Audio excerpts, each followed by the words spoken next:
Wow. Just wow. What went on the other day in the White House.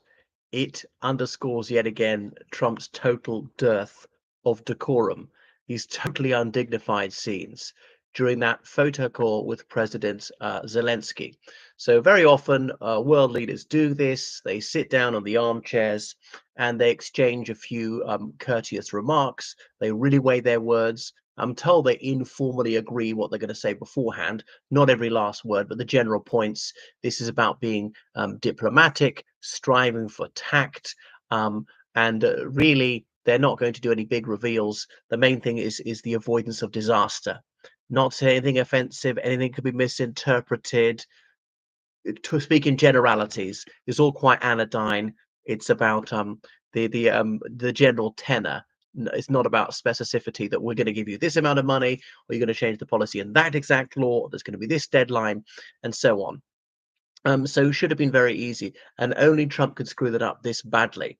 So remember, Trump, he tried to twist Zelensky's arm into signing away all his country's minerals in return for no real commitment to the United States to provide military aid. And of course, if Trump, when he was president, if he properly armed Ukraine, Russia wouldn't have dared to invade 2 years later.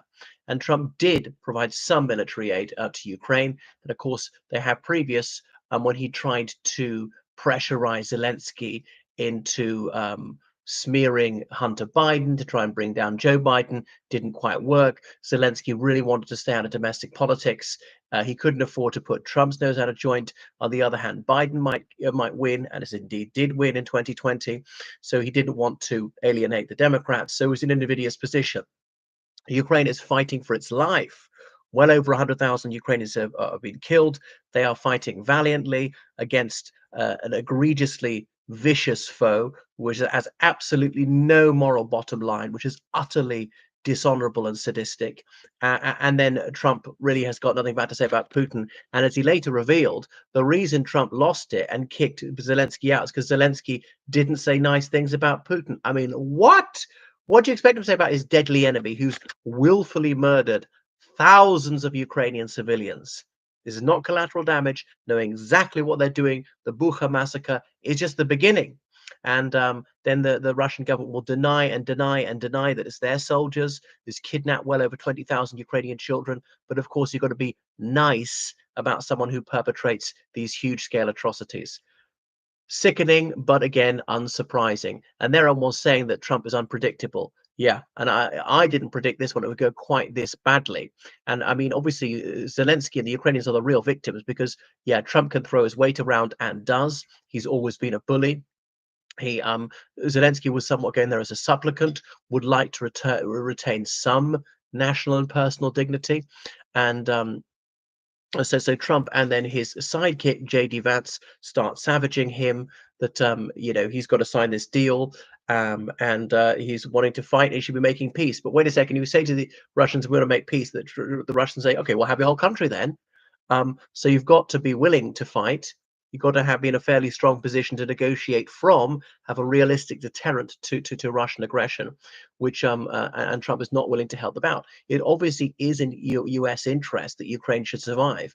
The United States has regarded this for a very long time. When they signed that Budapest Memorandum and other treaties, Russia means the United States harm. They've done it many, many times. They've been their adversary for like 80 years. Some talk about attacking Alaska and so on. There've been also cyber hacks in the United States attacking uh, America's allies, and obviously totally against American values. The Russian regime is totally against free speech and fair elections and private property and human rights and fair trials and just about everything the United States is supposed to be about. And so we go on. And Trump says that Zelensky is gambling with World War III. Well, it's not a war they would have started. Okay, Ukraine invaded. As Ukraine was invaded by Russia, the Ukrainians have fought back, and yes, Trump is actually making Putin's threats for him. Anyway, so the and minerals deal was not signed in the end, and then being thrown out. My goodness, it was staggering. It was so shameful, so disgraceful by Trump and JD Vance that they should teach. Sorry, they should treat their guest in this manner, that he didn't thank them enough. I mean, he thanks them every single day, and I see his Instagram feed thanks them and all the other donors.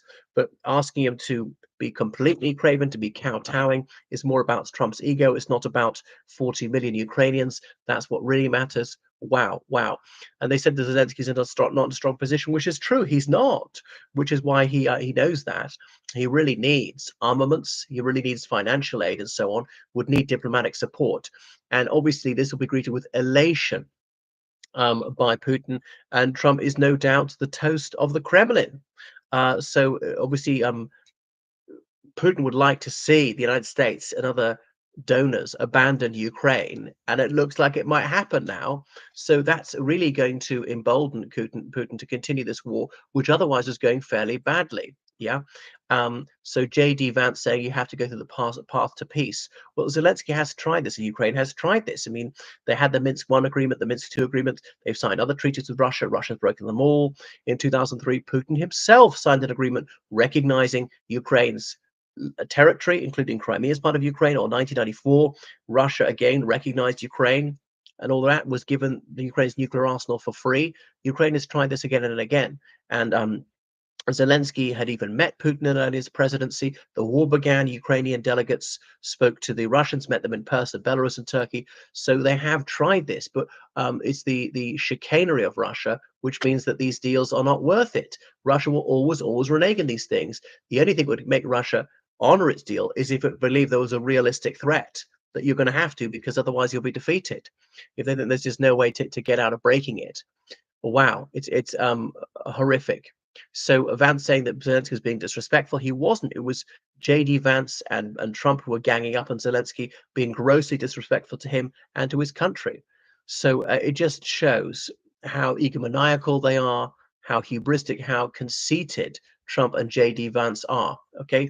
And Zelensky also said, about the United States, you have a nice ocean. You don't feel now, but you will feel it in the future, because it's easy for the United States to say Russia doesn't matter because they got the ocean in between them and Russia. But Ukraine doesn't. They're right on Russia's border. So, of course, they feel extremely threatened. Nevertheless, nuclear missiles can cross the ocean. So, goodness.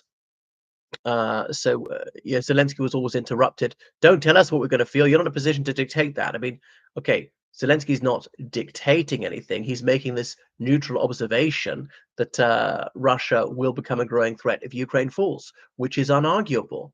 And as Vance Arsenal said, he had thank you once. He says thank you every day. My goodness. After that, so they had to leave. So of course Marco Rubio, there he is, defending the indefensible. Anyway, so they didn't have that press conference in the end. Thing is to try and leave with as much dignity as possible, but it was horrific, nauseating, cringe-making to watch such indignity. Trump and Vance just embarrassed themselves so much, and obviously felt very sorry for Zelensky, who was trying to defend his country's honor without being provocative. Very difficult line to walk, and obviously he's not a native speaker of English. But it does not bode well for Ukraine for getting the arms that they so badly need. And there's a silver lining through the dark cloud shining. The only thing is it has put the frighteners on European NATO countries to increase their defense spending because they can't rely on the United States anymore. They want to sell this for themselves, but if they're smart, they'll see the first line of defense that is Ukraine. If Ukraine survives, Putin won't attack anywhere else. If Ukraine falls, Putin will. And Russia's moved a lot of more troops into Belarus to maybe attack the Ukrainians from the north, even if not to spook the Ukrainians. They have to retain troops to guard the north. But it is good for troops in the front line to be rotated to go to a quiet sector for a while. Anyway, thank you for watching my channel. Make sure you subscribe on Patreon and go to PayPal, georgecallahan79@gmail.com. Goodbye.